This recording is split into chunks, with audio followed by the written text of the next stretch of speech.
त्यो विश्वविख्यात कालजयी तलवारबाज मियामोटो मुसासी, जसले जीवनमा कहिल्यै हार्न जानेन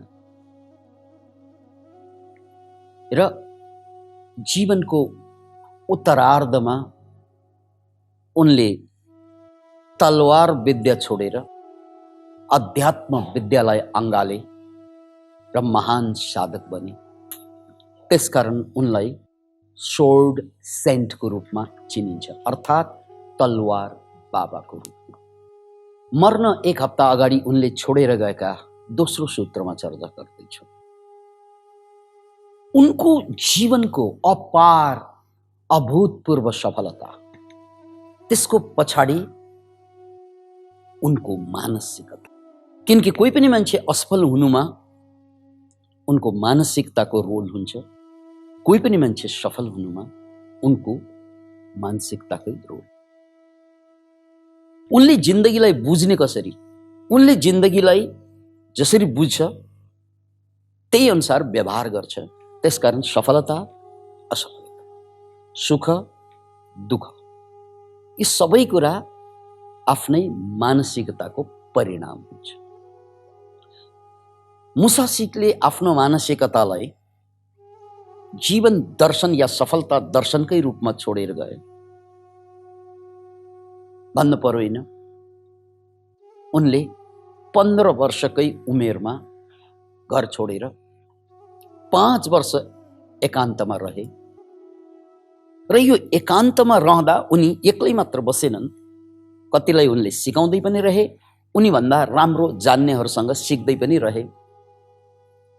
उनका बाबा पनि तलवारबाजै थिए, तर बाबा र छोराको सम्बन्ध कहिले गतिलो भएनन्। उनी समुराईकै बीचमा हुर्केका थिए। उनको गाउँ, उनको ठाउँमा युवाहरू समुराई बन्नुमा, यानि परम्परागत सैनिक बन्नुमा आफूलाई धन्य ठान्थे। त्यसकारण त्यो वातावरणले उनलाई जन्मजातै उनको बाबाबाट आएको लडाकापन, त्यो वातावरणको सहयोग, यो दुई कुरा, एउटा जेनेटिकल कोड र अर्को इन्भाइरोमेन्ट, मोडर्न शब्दमा भन्ने हो भने यसलाई जेनेटिकल कोड र एपिजेनेटिकल इफेक्ट, यो दुई कुरा मिलेर समुराईको विकास भएको देखियो। मर्ने बेलामा उनले छोडेर गएको अर्को सन्देश के त भने, म आज जुन ठाउँमा छु, जुन शिखरमा छु, त्यसको पछाडि मैले कसरी बाँचे, जिन्दगी मेरो कसरी अगाडि बढेको थियो, त्यो कुरा जिम्मेदार हो। म सानै उमेरदेखि महान स्पोर्ट्समैन बन्ने मेरो सपना बन्यो र त्यो सपना एकचोटि बनाइसकेपछि मैले घर पनि छोडिदिएँ। त्यो सपनालाई साकार गर्नकै लागि मैले दायाँ बायाँ अगाडि पछाडि केही पनि हेरिनँ, मात्र मेरो लक्ष्यलाई हेरेँ। अतः हे युवाहरू हो, हे भविष्यमा आउने मान्छेहरू, यदि जीवनमा जीवनको उचाइ, जीवनको शिखरलाई छुनु छ भने सबभन्दा बुझ्नुपर्ने कुरा साना साना मनोरञ्जन, साना साना खुसी, यसलाई बलि चढाउनु पर्छ। पोइन्ट टु बी नोटेड, साना साना मनोरञ्जन, जसलाई हामी इन्टरटेनमेन्ट भन्छौँ, यो सबभन्दा ठुलो दुश्मन हुन्छ। यो हेर्दा सानो हुन्छ, तर जिन्दगीको सबभन्दा ठुलो दुश्मन यही इन्टरटेनमेन्ट हुन्छ। Point to be noted. दुनियाँमा अधिकांश मान्छेहरू इन्टरटेनमेन्टको लागि मरी हत्या हाल्छ।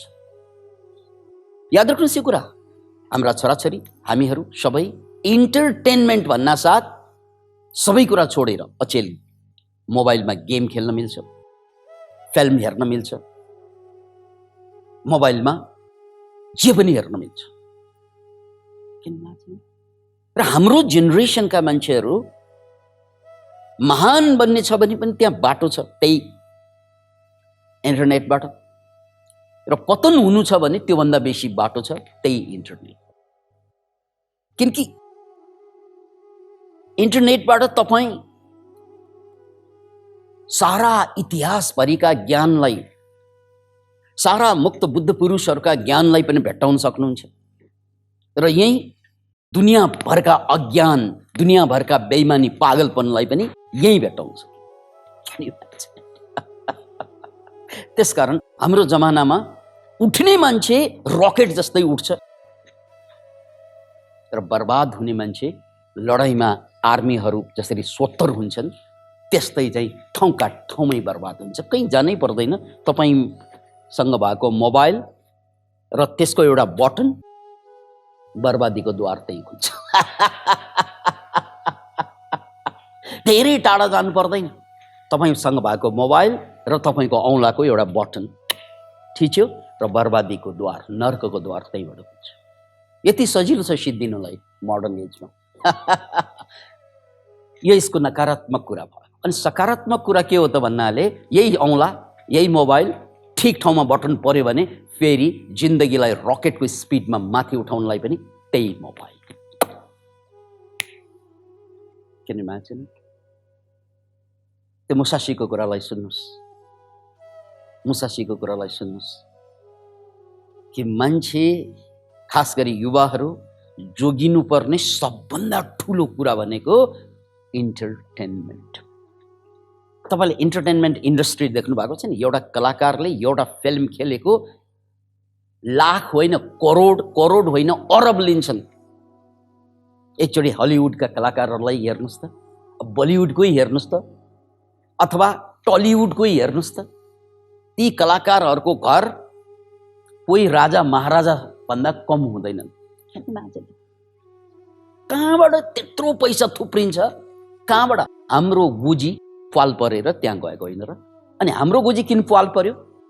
हामी इन्टरटेनमेन्टमा ठिचेर बसेकोले होइन। अहिले सबै जो इन्टरटेन गर्ने, हामीलाई इन्टरटेन गर्नेहरू अरबपति, खरबपति, सेलिब्रिटी र हामी चेलीबेटी मात्रै। उनीहरू सेलिब्रिटी, हामी चेलीबेटी। त्यहाँभन्दा माथि उठ्नै सकेन, किनकि उनीहरू तमासा देखाउँछन्, हामी पैसा तिरी तिरी तमासा हेर्छौँ। किन इमेजिन? तमासा देखाउनु कला हो, तमासा देखाउनु खुबी हो। त्यो तमासा मात्रै हेरेर पैसा खर्च गर्नु बेवकुफी, याद राख्नुहोस्।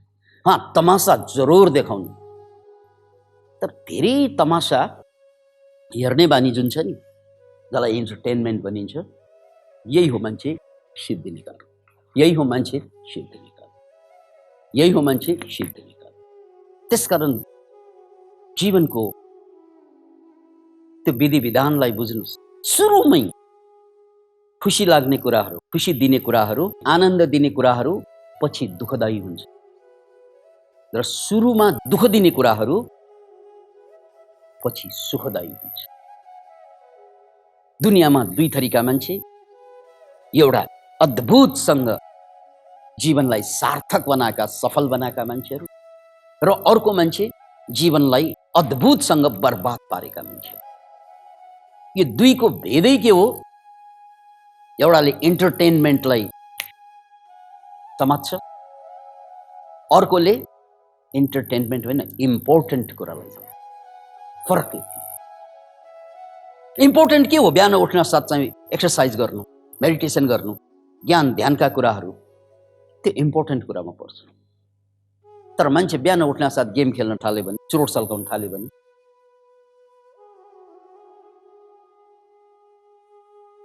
त्यसकारण मुसाशीको यो कुरालाई बुझ्नुहोस्। उनी यो शिखरमा पुग्नुको पछाडि मैले गरेको त्याग, उनको शब्दमा, त्यो के त? साना साना जुन खुसी दिने इन्टरटेनमेन्टहरू, त्यो बेला त फिल्म थिएन, अझ नेट थिएन, 500 वर्ष अगाडिको कुरा, तमासा हुन्थ्यो त्यो बेला। त्यो तमासामा मनोरञ्जन नगर्ने, मनोरञ्जन अरूलाई देखाउन मिल्यो तमासा, किनकि मेरो खुबी हो, तर हेरेर बस्नु मिलेन, त्यो मेरो बेवकुफी हो। यो कुरा फेरि पनि बुझ्नुहोस्। आज हामी जुन ठाउँमा छौँ नि, हामी कमजोर छौँ या शक्तिशाली छौँ, इतिहासलाई पल्टाएर हेर्नुहोस्, जो आज शिखरमा छन् उनीहरूका सुरुका जीवन बहुत सङ्घर्षशील थिए र आज उनीहरू शिखरमा छन्, र जो अहिले पतनमा छन्, खत्तम भएका छन्, गुज्रेका छन्, उनीहरूका सुरुका जीवन बहुत मनोरञ्जनात्मक थिए, बहुत रङ्गीन थिए। आज गमगीन भयो। कुनै बेला रङ्गीन थियो जिन्दगी, आज गमगीन भयो। त्यसकारण मिया मोटोको संसारलाई सन्देश छ, यदि जिन्दगीलाई बनाउनु छ भने मनोरञ्जनलाई बलिदान गर्छ। त्यसको मतलब के? खुसी नहुने हुने आफूले गरेको काममा खुसी। जे काम गर्नुहुन्छ सुरुमा गाह्रो हुने काम पछि खुसी नै खुसी दिने खालका हुन्छ। गरेको काममा खुसी। जस्तै उनले तलवार समाते, सुरुमा त ज्यानको कुरा हो, ज्यान जाने कुरा हो नि, तर त्यसमा डुब्दै गएपछि त्यही खुसीको कारण भन्छ म भट्टीमा जानु पर्यो, कोही तरुणी नाचेको हेर्नु पर्यो, मैले गरेको तलवार। किनकि जान्ने त्यही थियो, उनको खुबी त्यही थियो। त्यसैमा आनन्द आउँछ। याद राख्नुहोस्, यसको साइन्स के हो? सुरुमा कुनै पनि कुरा, अर्थपूर्ण कुरा सिक्दाखेरि स्ट्रेस हर्मोन धेरै आउँछ, जसको कारणले गर्दा तपाईँलाई गाह्रो, अप्ठ्यारो, बोर हुन्छ, भागौँ जस्तो लाग्छ। तर त्यही कुरामा तपाईँ डटिएर बस्नुभयो भने त्यसपछि आउने डोपामाइन केमिकल आउँछ, जसपछि आनन्दै आनन्द, खुसी नै खुसी। त्यसकारण खुसी भनेको चिज आखिर डोपामाइनको खेल नहो। डोपामाइन भनेको केमिकल दिमागबाट निस्कने, चाहे तपाईँ मनोरञ्जनबाट निकाल्नुहोस् या इम्पोर्टेन्ट कुराबाट निकाल्नुहोस्, निकाल्ने तरिका नहो। मनोरञ्जनबाट निकाल्यो भने पतन हुन्छ, इम्पोर्टेन्ट कुराबाट त्यो डोपामाइन निकाल्यो भने तपाईँको उत्थान हुन्छ। फरक त्यति मात्रै। त्यसकारण दुनियाँमा सिद्धिने मान्छेहरू ड्रग खाएर बसेकाहरू, किनकि उसले डोपामाइन सिधै निकाल्न खोजे, सर्टकट वे टु एनलाइटनमेन्ट।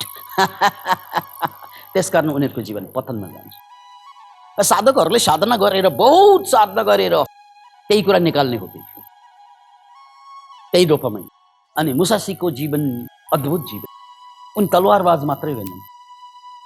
तलवार खेल्दा खेल्दा खेल्दा जब अब जहिले पनि तलवार चलाउने कुरा आउँदैन, त्यसपछि उनी कसरी मनोरञ्जन गर्थे? उनको मनोरञ्जनको तरिका तमासा हेरेर होइन, पेन्टिङ गर्थे। जुन बेला उनीसँग समय बस्थ्यो त्यो बेला उनी पेन्टिङ गर्थे।